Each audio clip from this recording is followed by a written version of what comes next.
Hello, everybody. Welcome back. Take a look at the Major League Baseball games for today, Wednesday, April 2nd. There are 15 games all told. So before we get to that, we will do the question of the day.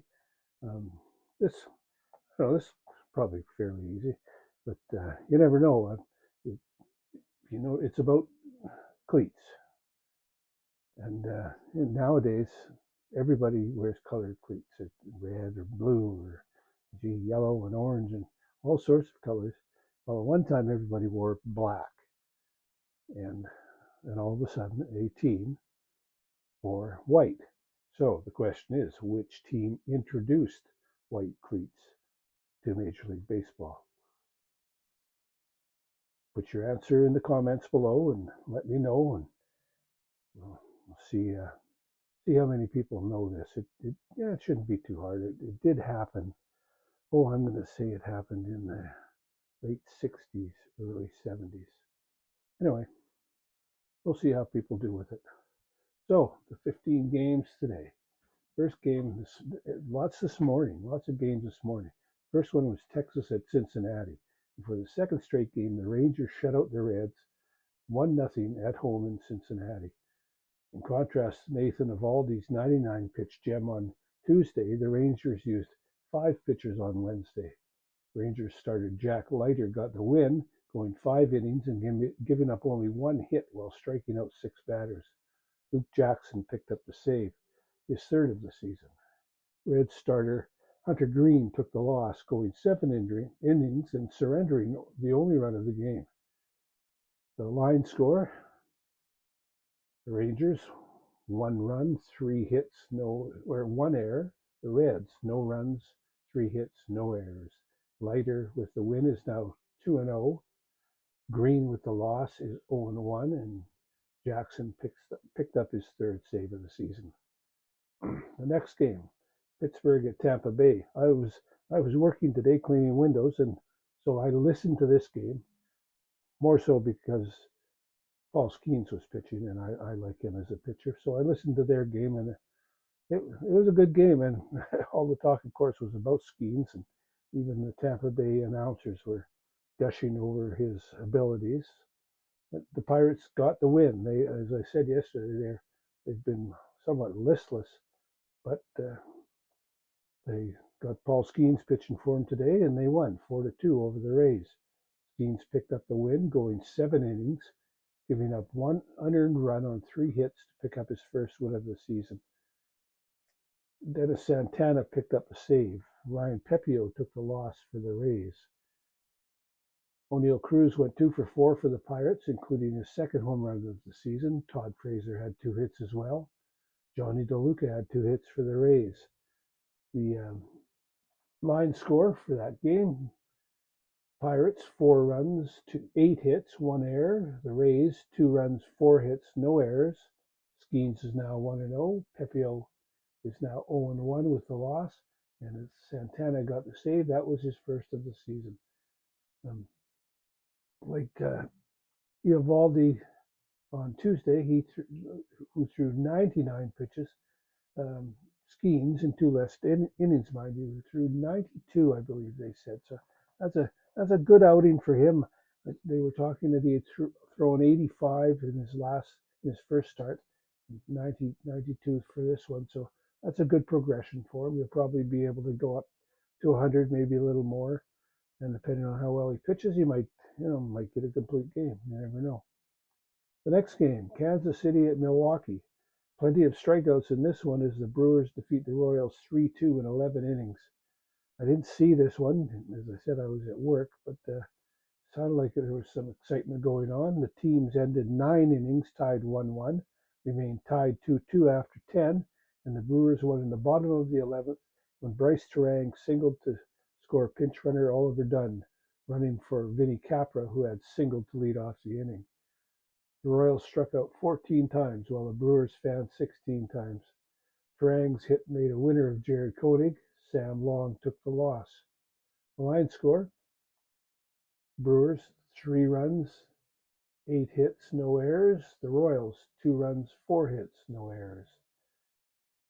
Koenig with the win is 1-0. Long took the loss. He is 0-2. Next game up, Angels and St. Louis. Having lost in extra innings the last two nights, the Cardinals didn't leave anything to chance on Wednesday. Tied 4-4 with the Angels going into the bottom of the eighth, the Cardinals scored 7 runs to defeat Los Angeles 12-5 in St. Louis. After loading the bases with 3 straight singles, the Cardinals got 2 walks, another single, and then a 3-run homer from Ivan Herrera to win the contest. And that was the key, not only because it lengthened the lead for the Cardinals, but it was Herrera's 3rd home run of the night. If you can believe this, the 3 home runs by Herrera marked the first time in 144 seasons that a Cardinals catcher has hit 3 home runs in a game. That's really hard to believe. Hey, catchers aren't necessarily known for their hitting ability anyway. There's not too many that, so it's maybe not a surprise, and maybe there are other teams that have that situation as well. Mike Trout and Logan Hoppe homered for the Angels in a losing cause. Jojo Romero was the winning pitcher. Ian Anderson was tagged with the loss. Line score, Cardinals 12 runs, 12 hits, no errors. The Angels 5 runs, 6 hits, 1 error. Romero is now 1-1 on the season. Anderson is 0-1 on the season. The next game, and this game took a while to get over. Again, I'm doing them in order that they were placed in the schedule. This game didn't get going for quite some time. 3, I believe it was 3 hours and 20-minute rain delay. And as I say this in the start here, and after another weather delay in Chicago, the Twins defeated the White Sox 6-1 at Rate Field. Byron Buxton got things going for Minnesota with a 1-run home run in the first. Then Harrison Bader launched a 3-run blast in the fourth to put the game out of reach. Brooks Baldwin hit a home run for the White Sox only run. Pablo Lopez got the win, going 7 innings, allowing 4 hits and 1 run, while striking out 5 and walking 1. Sean Burke took the loss for the Pale Hose. The line score for that game, Twins 6 runs, 8 hits, 1 error. White Sox 1 run, 6 hits, 1 error. Lopez is now 1-1 on the season, and Burke is also 1-1 with the loss. Got home to see the last third of this game here, Washington and Toronto. The Blue Jays scored 1 run in 4 separate innings en route to a 4-2 victory over the Nationals in Toronto. George Springer had a home run for Toronto, while C.J. Abrams hit one for Washington. Easton Lucas picked up the win for the Jays, while Jeff Hoffman got the save. Mackenzie Gore took the loss. Line score was the Blue Jays 4 runs, 10 hits, no errors. The Nationals 2 runs, 5 hits, 1 error. Lucas is now 1-0 on the season. Gore is now 0-1, and Hoffman picked up his 3rd save of the season. I wonder if that's leading the league. I'll have a look at that tomorrow and see. The next game, the Cubs and Athletics, as we head out to the West for some afternoon baseball on the West Coast. And the Cubs continued to show no mercy against the Athletics, winning 10-2 in West Sacramento. Seiya Suzuki went 3 for 5 for the Cubs with 2 home runs and 5 RBI. He had a home run last night as well. Ian Happ, Pete Crow Armstrong, and Matt Shaw all joined the hit parade with 2 hits each. Jameson Taillon threw 6 innings and picked up the win. Jeffrey Springs took the loss. The Cubs scored 35 runs in the 3 games against the Athletics. Line score for this one, Cubs 10 runs, 11 hits, 1 error. The Athletics 2 runs, 5 hits, 1 error. Taillon is now 1-1 on the season. Springs is also 1-1. Down the coast in San Diego, the San Diego Padres moved to 7 wins and no losses with a 5-2 win over the Guardians in San Diego. A 4-run 3rd inning was the key to the Padres' win. The final blow, a 2-run home run by Jackson Merrill. He of the 9-year contract extension. Dylan Cease was the winner for the Padres, going 6.1 innings, allowing 1 run on 4 hits, striking out 7 and walking 1. Robert Suarez picked up the save while Ben Lively took the loss. The line score: Padres 5 runs, 10 hits, no errors. Guardians 2 runs, 8 hits, and 1 error. Cease is now 1-0 on the season. Lively is 0-1, and that was Suarez's third save for the Padres. So Suarez has 3 saves in the National League, and Hoffman has 3 saves in the American League. Not that even matters anymore, to be honest. I don't. They play each other so often that that's all one league to me, anyways. I don't know how any of you other feel. Put that in the comments. How do you feel about that? Is there really an American and National League? Is it just name only? I mean, so many years ago, they never met until the World Series. So it's different now. I get that, and that's no problem. But yeah, don't need the 2 leagues, I don't think. Okay, let's get back to this before I continue on with my rant. The next game, Detroit at Seattle. The Mariners defeated the Tigers 3-2 in Seattle. Seattle got to Cy Young winner Tarek Skubal for 2 runs in the second inning when Victor Robles drove home Dylan Moore and J.P. Crawford. Moore then homered in the fourth inning to put the Mariners up by 3 runs. The Tigers attempted a comeback, scoring twice in the fifth inning when Trey Sweeney homered and Ryan Kreidler scored on a groundout. In the ninth, the Tigers loaded the bases but failed to score against Andres Munoz. Luis Castillo threw 7 innings to get the win, and Munoz picked up the save. Skubal took the loss for the Tigers. The line score: Mariners 3 runs, 6 hits, no errors. Tigers 2 runs, 6 hits, no errors. Castillo is now 1-1 on the season.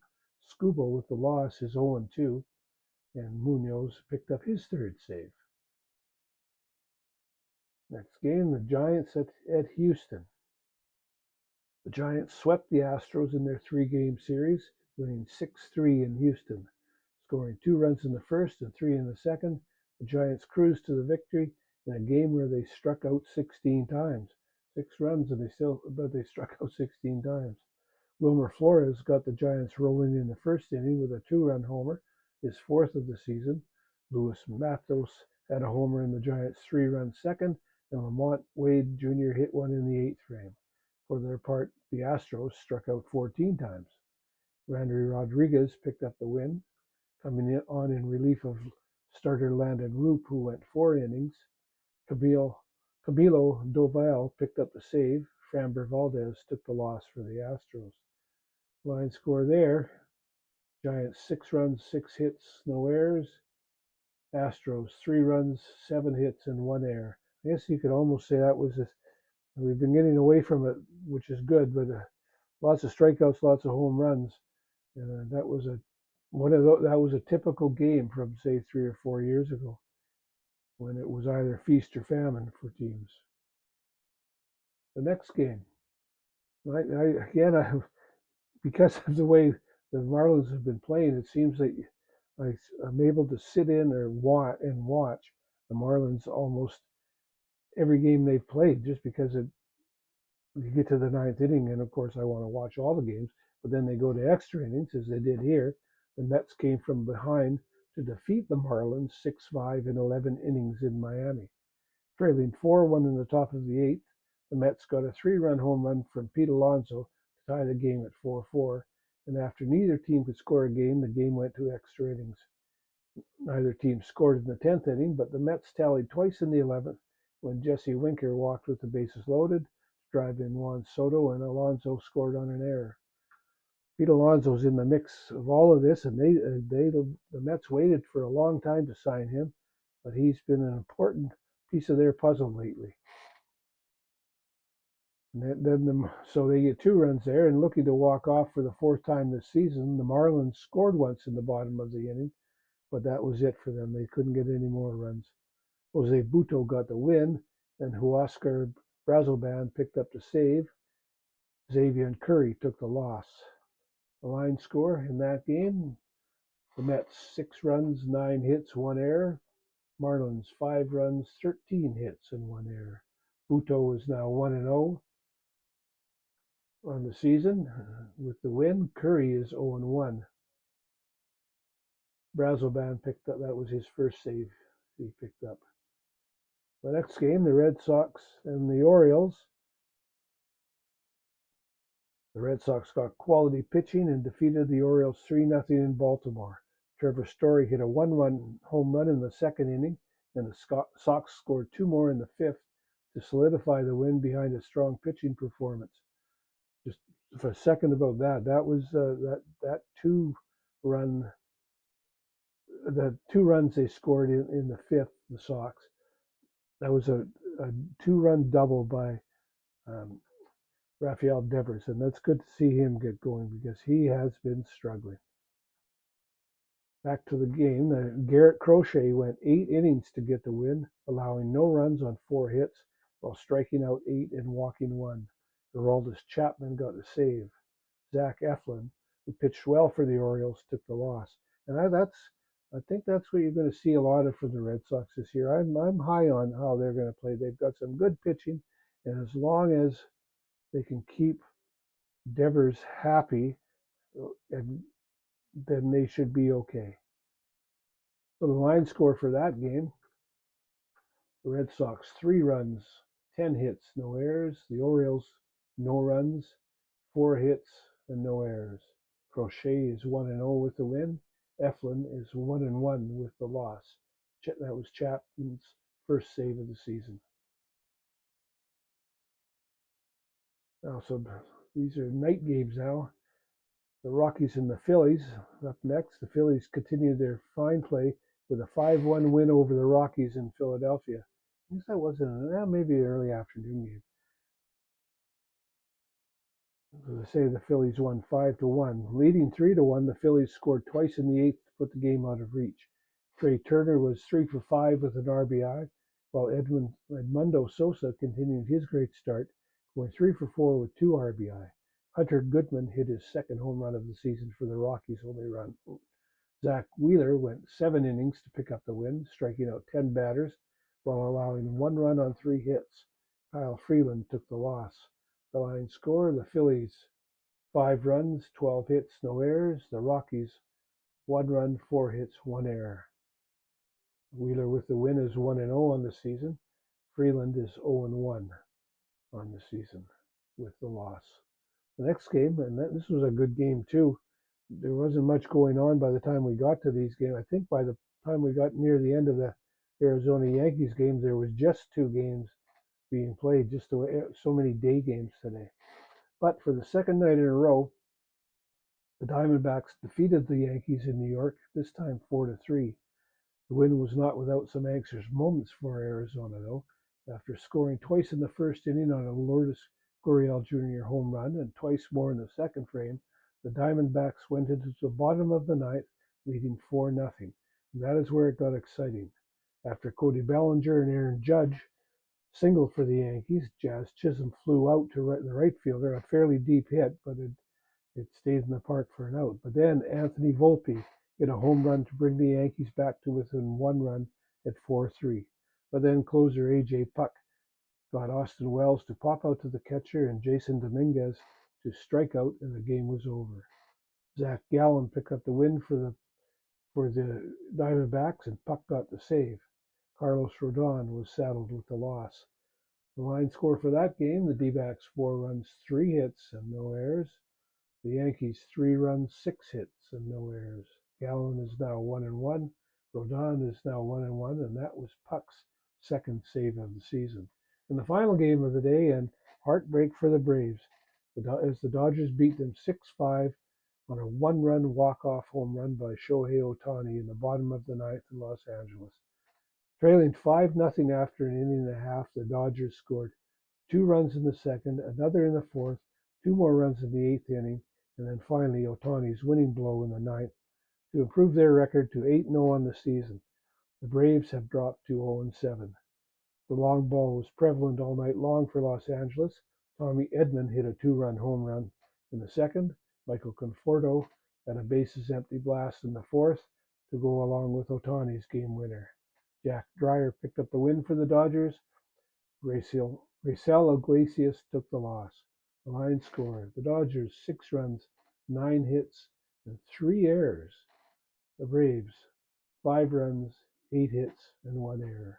Dreyer is now 1-0 with the win, and Iglesias is 0-1 with the loss.